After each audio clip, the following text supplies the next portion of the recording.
and welcome back to the Bill Brief, the podcast where we break down legislation, what it says, why it matters, and how it could shape our communities. I'm your host, DJ William, and today we're going to be taking a closer look at HR 139, which is also known as the Sunshine Protection Act. So this act is sponsored by Representative Vern Buchanan, and it's actually really funny because I was watching a video where people were arguing and debating about this bill, and it was hands down one of the funniest arguments I've ever seen, just because it's so silly. Like, the entire concept of having daylight saving times be permanent is hilarious to me. And I thought, we could talk about it today because recently we've been talking about very serious bills. I mean, like just last week we were doing the No Kill Switches in Cars Act and, addressing really serious topics like intoxicated drivers. So I thought, let's have some fun and let's talk about daylight savings time. Alrighty. So, if you've ever wondered why we spring forward in March and then we fall back in November, this bill is all about that. Twice a year, as you know, most Americans are changing their clocks because of daylight savings time, also known as DST. We can refer to by that. And this bill would eliminate those clock changes by making daylight saving time permanent. Alrighty, so this is so funny. I know what the clock changes are like. My dad, every daylight savings time, he will go and change every single clock in our house, and it's absolutely hilarious. I get confused by the time all the time. I'm like, what time is it? Because, we're losing an hour in March and we're gaining an hour in November. And I'm just like, what's going on? Wait, let me actually make sure. Wait, are we losing an hour in March? Yes. Yeah. Okay, so we lose an hour in March and we gain an hour in November, which is absolutely hilarious, but also super confusing. Like, I get so confused by the time. And also, okay, we're going to talk about this. I love how I'm just like saying everything, just venting out. But yeah, it gets really, really dark in the winter time. So like around November, December, even like January, February. It gets dark by like 5 p.m. And I'm like, what? It's 5 p.m. and it's so dark outside. It feels like 9. It's crazy. Like, I'll be just like going to an extracurricular activity, going to a meeting, and I'd like come out and it's so dark. I'm like, what? It's crazy, but I love it right now. I love that we can go outside at 8 p.m. and it's like bright, it's chill, like everything's fine, everything's perfect. I love that. But yeah, so let's get into the bill and let's start talking about the provisions. Okay, the first main thing that this bill puts into place is that it makes daylight savings time permanent. Okay. Instead of changing the clocks twice a year, even though, we all think that's so fun and amazing, the U.S. would now stay on daylight savings time all year long. So that means there's not going to be any more spring forward and falling back. So that's very interesting. Okay, next, it eliminates the twice yearly time change, which is kind of the same thing. But yeah, most states move clocks forward 1 hour in the spring and then move them back 1 hour in the fall. But this bill is ending that cycle. We're not having that cycle anymore. Instead, daylight saving time is going to be permanent all year round. Super crazy. Okay, now this is something, the next one, the third one, is something that I was shocked by because I had no idea this was a thing, but it allows some certain states to be exempt, okay? And I was like, what do you mean, huh? But it turns out that places like Arizona and Hawaii already don't observe daylight savings time. Like, it doesn't exist for them. I did not know that. That is crazy. But this bill allows states with areas that are currently exempt to daylight savings time to continue using that standard time if they choose, which is so cool. And I was like, whoa, well, because California doesn't do that, but I should know that. But very cool, very cool. Okay, Our fourth and final provision of this legislation, and this will shock you, it changes daylight hours, okay? Not the total amount of daylight. So I was also a little bit, because this bill is all like up to interpretation. It's like what would happen, right? No one really knows, so everybody kind of anticipates it, makes guesses. But this bill does not create more sunlight, okay? But it changes when people are experiencing daylight, okay? For example, winter sunsets are gonna happen later. Winter sunrises are also gonna happen later. And even if we think about like Minnesota, for example, the sun would rise past 8:50, which is crazy. Like, imagine saying, I'm gonna go watch the sunrise and it's like 8:50. Even it can get up to 9:12 actually, which is crazy. Like, what? But yeah, that's hilarious. Okay, now let's get into like the positive implications that affects before we talk about the negatives. Okay, no more changing clocks. I love how I keep saying this, but it is a real thing. This does happen, and there have been polls about how people find this to be absolutely crazy. How we have to change clocks. Honestly, it's so sweet. Like, I always find it really fun because my dad, every time it's daylight savings time and there's a time change, he takes the stool and he changes the clocks, and it's really interesting. But it's also like, what, like, why? But we're going to talk about the why. But okay, yeah, so no more changing clocks. So many people find changing clocks twice a year very inconvenient, but permanent DST, permanent daylight savings time, eliminates that routine.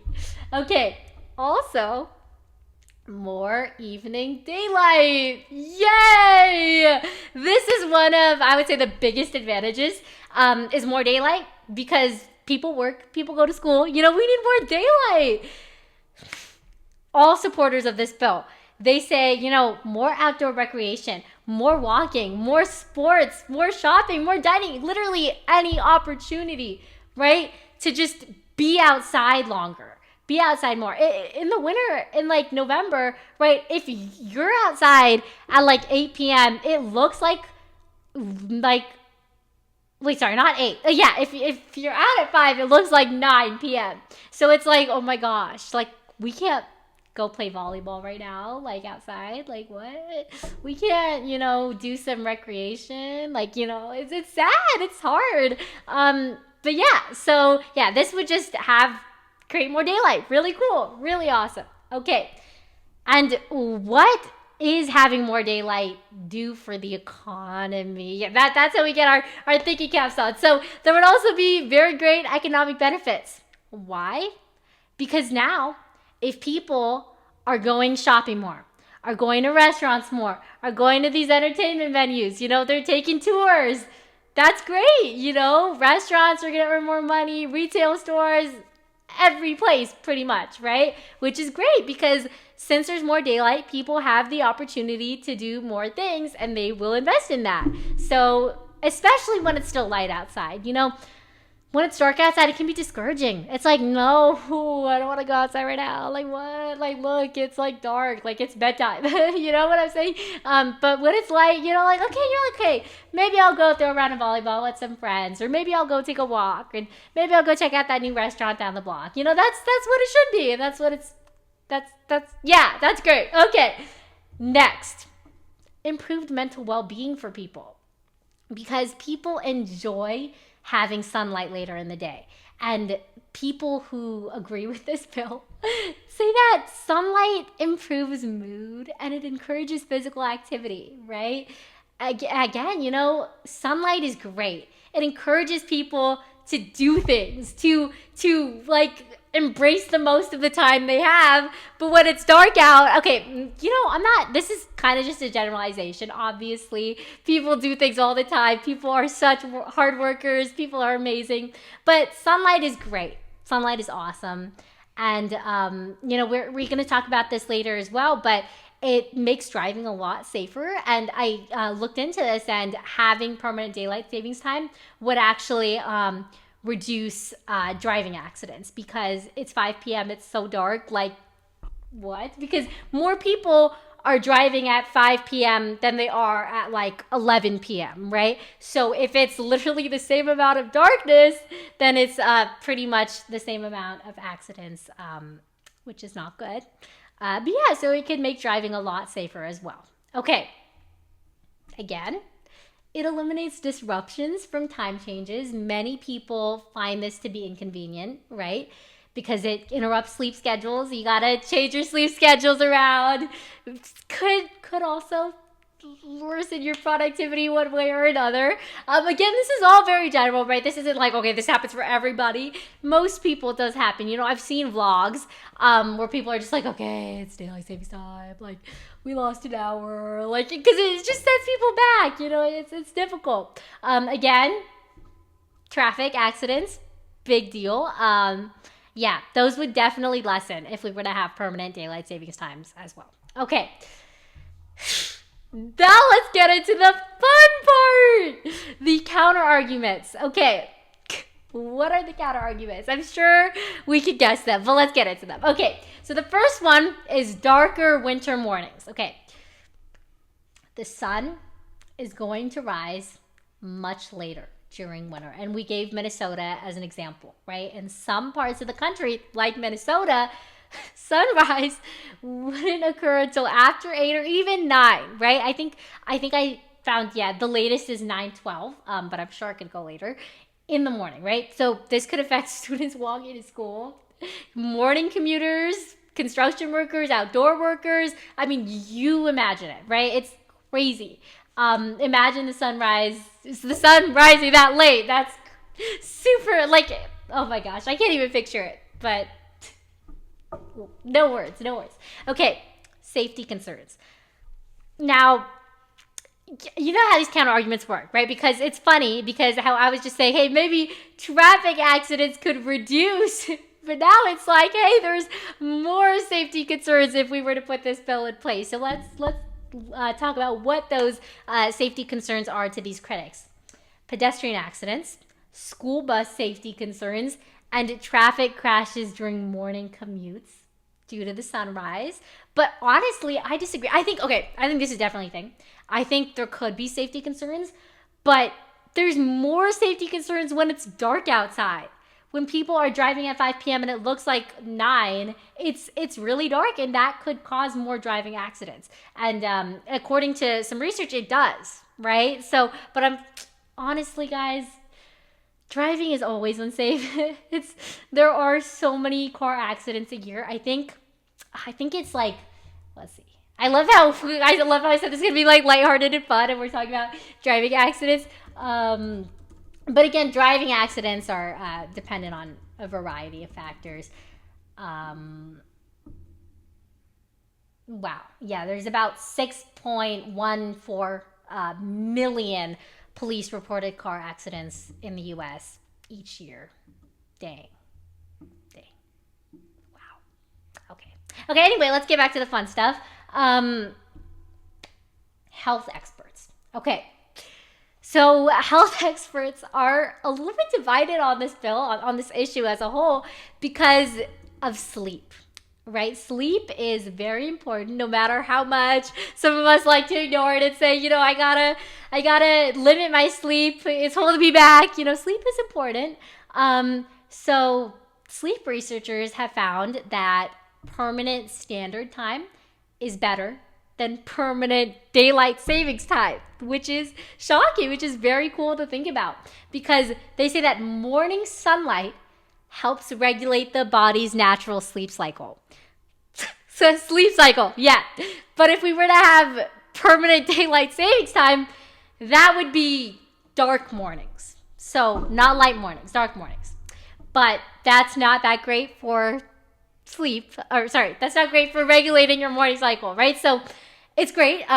Your sleep cycle, it's very interesting. So I actually saw a video about this where someone said, okay, the best way to have a productive morning for me is I wake up, the first thing I do, if it's bright outside, is I go outside. This really helps me just, center myself. My day would go great. I'm able to experience the sunlight. It's awesome. Just take a deep breath, just absorb everything. But now, if we were to have permanent daylight savings time, that will never be the case. Unfortunately, yeah, it will just not. Yeah. So, hearing sleep researchers say that it's very important to have that morning sunlight is really, really interesting for sure. Okay. And the last counter argument that we're going to address before we get into the overall impact is time zone confusion. Okay. If we were to change America's time system, that could require businesses, airline, television networks, international companies, right? A variety of things, right? To adjust their schedules. Now, this is manageable, of course, right?